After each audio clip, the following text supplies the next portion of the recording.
Things seemed to be going great for Nike. Sales were amazing, word of mouth was positive, and their legal disputes were behind them. The only slight problem was they were actually still quite cash poor. Phil was reinvesting every penny he could back into more growth, and even borrowing money to help ramp up expansion faster. To him, it was grow or die. So he kept ordering more and more shoes, opening more stores, and hiring more employees. To help fund this expansion, Phil was thinking about taking the company public. But then one morning he got a letter that changed everything. It was a bill from the US Customs Service saying Nike owed them $25 million.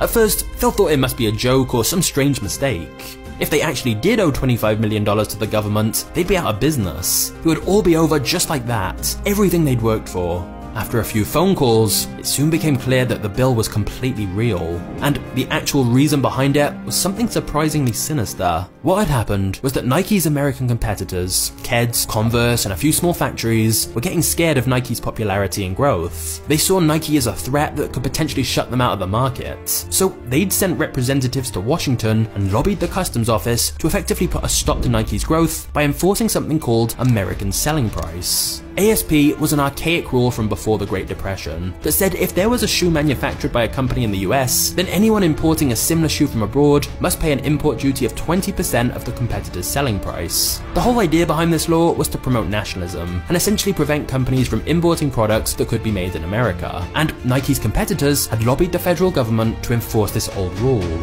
You see, because Nike wasn't manufacturing its shoes in America, but in Japan, their competitors realized all they needed to do was make a copy of Nike's shoes and make them extremely expensive.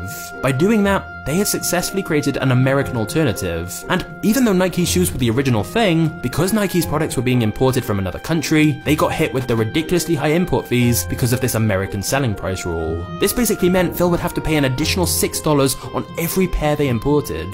To make matters much worse, the import duties were backdated 3 years on every pair of shoes Nike had imported, which ultimately had led to the $25 million bill they received.